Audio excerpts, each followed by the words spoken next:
আসসালামু আলাইকুম। আজকের আলোচনার বিষয় হচ্ছে ইসলামিক ফারায়েজ। আর এখানে মূল বক্তব্যটা হচ্ছে যে মহিলা আসাবা হইতে পারে কিনা, অবশিষ্টভোগী হইতে পারে কিনা, মানে সম্পূর্ণ প্রপার্টি মেয়ে পাইতে পারে কিনা, মহিলারা পাইতে পারে কিনা, আর যদি পায় কোন সূত্রের অধীনে পাবে, আর মৃত ব্যক্তির যদি কোনো বোন থাকে আসলে সে সম্পত্তি পাবে কিনা, যদি মৃত ব্যক্তির ছেলে থাকে, মেয়ে থাকে, স্ত্রী থাকে। তো এই সমস্যাটা আমাদের হোয়াটসঅ্যাপে আমরা একজন ভুক্তভোগী উনি মেসেজটা পাঠিয়েছেন।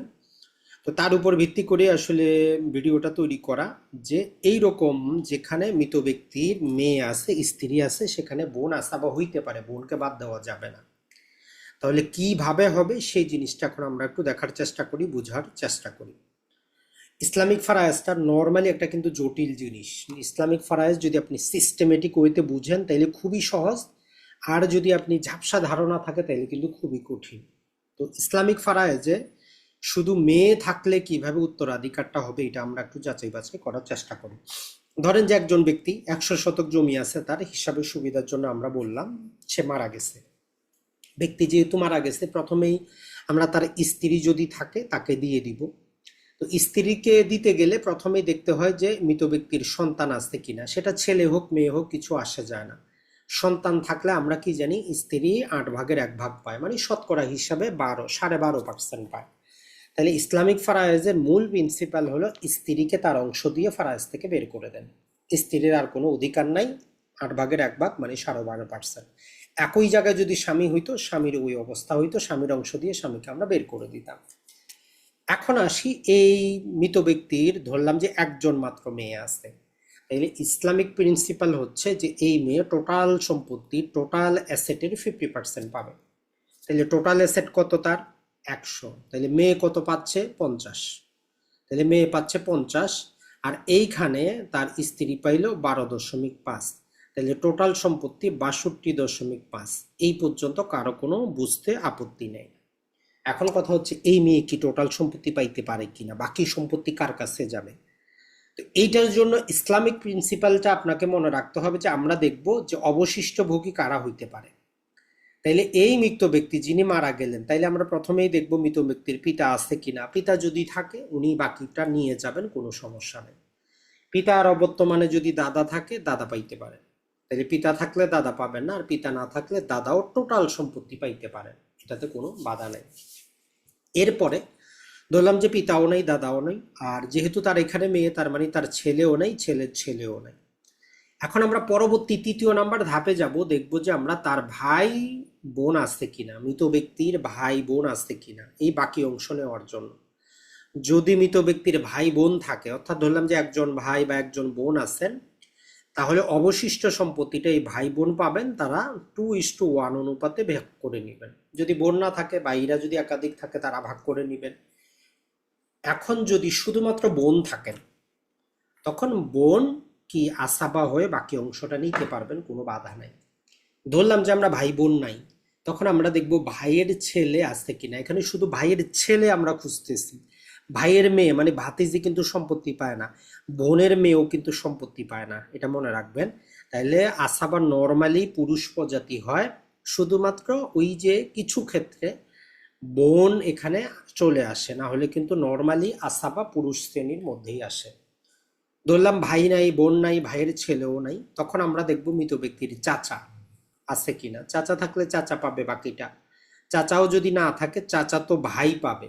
তাহলে এই চাচার জায়গায় ফুপু কিন্তু পাবে না, চাচা তো ভাইয়ের জায়গায় চাচা তো বোন কিন্তু পাবে না, এটাও আবার মনে রাখবেন। তাহলে আসাবা সব সময় পুরুষ প্রজাতি হয়, ব্যতিক্রম শুধুমাত্র বোন। এই জিনিসটা একটু মাথায় রাখার চেষ্টা করবেন। তাইলে প্রথম সমস্যা আশা করি ক্লিয়ার হইল। এখন ধরেন যে ওই মৃত ব্যক্তির একাধিক মেয়ে আছে, বা আপনি মৃত ব্যক্তির একাধিক মেয়ে। তো এই ক্ষেত্রে আপনার মা মানে মৃত ব্যক্তির স্ত্রী থাকলে উনি কি পাবেন? ওনার অংশ 8 ভাগের 1 ভাগ পাবেন। আর যেহেতু একাধিক মেয়ে আছে, তাহলে তারা 2/3 পাবে, মানে টোটাল সম্পত্তিকে 3 ভাগ করে মেয়েরাই 2 ভাগ পাবে, শতকরা হিসাবে 66.67%। তাহলে বাকি অংশটা কে পাবে? তো বাকি অংশ আমরা ওইভাবে দেখব যে তার এই আসাবা শ্রেণীতে কেউ পড়তেছে কিনা। যদি দেখি যে পুরুষ প্রজাতি কেউ নাই, তার কি আছে, হয়তো আমরা দেখতে পেলাম যে তার একটা বোন আছে, তাইলে বোন কিন্তু মেয়েদের সাথে আসাবা হয়ে বাকি অংশটা বোন পাবে, বোনকে আমরা বাদ দিতে পারবো না। একাধিক বোন থাকলে সমানভাবে ভাগ করে নিবে। তাইলে মৃত ব্যক্তির মেয়ের সাথে বোন থাকলে বোন আসাবা হইতে পারে, যদিও সে স্ত্রীলিঙ্গ। এইটা একটা ব্যতিক্রম, একটা পৃথক স্পেশাল হাদিস থাকার কারণে বোন আসাবা হচ্ছে। এরপরে আমরা চলে যাই, ধরলাম যে মৃত ব্যক্তি 100 শতক সম্পত্তি রেখে গেছেন, তার স্ত্রী আছে, 2 মেয়ে আছে। এখন আমরা এখানে বন্টন করে দিলাম, তারপরও কিছু সম্পত্তি থাকতেছে। তাইলে আসাবা শ্রেণীতে আমরা গেলাম, দেখলাম যে তার আসাবা শ্রেণীর কেউ নাই, মানে পিতা নাই, ভাই নাই, বোন নাই, চাচা নাই, কেউ নাই আসাবা শ্রেণীতে সম্পত্তি নেওয়ার মতো। তখন আমাদের আরেকটা প্রজাতি আসে জাবিল আরহাম, মানে দূরবর্তী আত্মীয়। জাবিল আরহাম মানে হচ্ছে যেমন আমাদের মামা, আমাদের ফুফু, এইরকম দূরবর্তী আত্মীয়গুলাকে আমরা জাবিল আরহাম বলি। তো একটা ইসলামিক ফারাইজে একটা নীতি হচ্ছে রদ নীতি, বলতেছে যে ভাই এত দূরের ব্যক্তিদেরকে আমরা কেন দিব, যেহেতু তার নিকট আত্মীয় আছে, তার মেয়েরা আছে, তাইলে এই মেয়েরাই রদ নীতিতে বাবার বাকি সম্পত্তিটাও পাইতে পারে, তবে স্ত্রী পাবে না বা স্বামী পাবে না। তাইলে রদ নীতিতে স্বামী বা স্ত্রী সম্পত্তি পায় না, এর বাইরে যারা থাকবেন তারা সম্পত্তিটা পাবেন, জাবিল আরহামকে আমরা দিব না। তাহলে জাবিল আরহাম কখন পাবে, যখন এখানে তার মেয়েরা থাকবে না। এখন আমরা চেষ্টা করি, যদি মৃত ব্যক্তির আপনি মেয়ে হন, যদি আপনার সাথে আপনার ভাই থাকে, মানে ছেলেও থাকে মেয়েও থাকে, তখন মেয়েরা সাধারণত কি হয়, ছেলে যতটুকু পায় তার অর্ধেক পায়। তো এখানে আমরা বলি যে 2:1 অনুপাতে পায়। যেমন 100 শতক সম্পত্তি থাকলে আপনি 33.33% পাবেন, বাকি 66.67% আপনার ভাই পাবে। এইটা হচ্ছে স্বাভাবিক নিয়ম। আর এগুলো দাবি করবেন কিভাবে, বাবার মৃত্যু সনদ সংগ্রহ করবেন, বাবার দলিলটা সংগ্রহ করবেন, বাবার নামে নামজারি থাকলে বিক্রি করে দিতে পারবেন, কোনো সমস্যা নাই। আর বাবার নামে নামজারি না থাকলে আপনাকে নামজারিটা করতে হবে। চাইলে সবার নামে আজমালি নামজারি করতে পারেন। আর পিতার নামে নামজারি থাকলে আপনি অংশ মোতাবেক আপনার অংশ আপনি বিক্রি করে দিতে পারেন, এখন বর্তমান আইনে কোনো বাধা নাই। আপনার বাবার সম্পত্তি যদি বাবার নামে নামজারি করা থাকে, ওই নামজারির মাধ্যমে আপনি আপনার প্রাপ্য অংশ প্রতি দাগে, আপনি ধরেন যে এক দাগে না, প্রতি দাগে যতটুকু পাবেন অতটুকু আপনি বিক্রি করতে পারেন, আইনগতভাবে বৈধ, কেউ আপনারা বাধা দিতে পারবে না। আশা করি যে আমরা বুঝতে পেরেছি, যদি আপনি একজন মেয়ে হন, বাবার সম্পত্তি আপনি কতটুকু পাবেন। তাহলে সামারি হচ্ছে, যদি এক মেয়ে হন 50% পাবেন, একাধিক যদি আপনারা হন তাইলে আপনারা 2/3 পাবেন।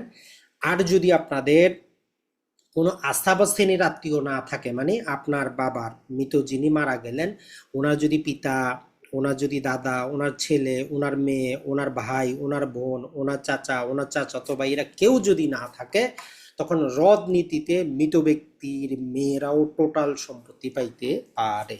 আশা করি বুঝতে পারছেন। আর এখন পর্যন্ত নিয়ম হচ্ছে, আপনি 15 লক্ষ টাকা পর্যন্ত বাটোয়ারা করার জন্য সরাসরি মামলা করতে পারবেন না। যদি মামলা করতে চান, প্রথমে লিগ্যাল এইড অফিসারের কাছে আবেদন করবেন মীমাংসার জন্য, সেখান থেকে আপনার ভাইদেরকে ডেকে মীমাংসা করে নিবে।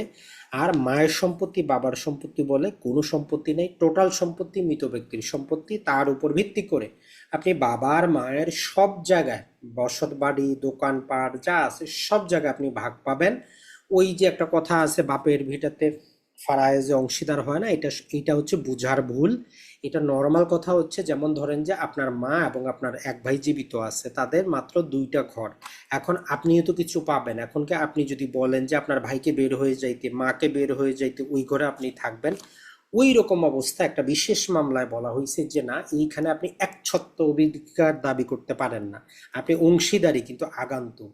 তো তার সমপরিমাণ অন্য জায়গায় জমি অথবা টাকা আপনি পাবেন। তাহলে বাবার পৈতৃক ভিটা হোক, দোকানপাট হোক, যাই কিছু হোক, সব জায়গায় আপনি আপনার অংশ মোতাবেক পাবেন। আর যদি দেখেন যে জায়গা সামনে পিছে ভালো মন্দ থাকে, প্রয়োজনে আপনি টাকা নির্ভর করে টাকার উপরে বন্টনও করতে পারেন। ভালো থাকবেন, সুস্থ থাকবেন। ফারাইজ রিলেটেড যদি কিছু জানার থাকে, বুঝার থাকে, অবশ্যই মেসেজে জানাবেন। আমাদের যে হোয়াটসঅ্যাপ নাম্বারটা আছে সেখানে, ফেসবুক গ্রুপে, ইউটিউবে, ইনশাল্লাহ আমরা উত্তর দেওয়ার চেষ্টা করব। রামাদান কারিম সবার জন্য, সবাই দোয়া করবেন। যেহেতু মধ্যপ্রাচ্যে বর্তমানে যুদ্ধাবস্থা, বর্তমানে আমি আছি দুবাইতেই, দোয়া করবেন সবাই। আসসালামু আলাইকুম।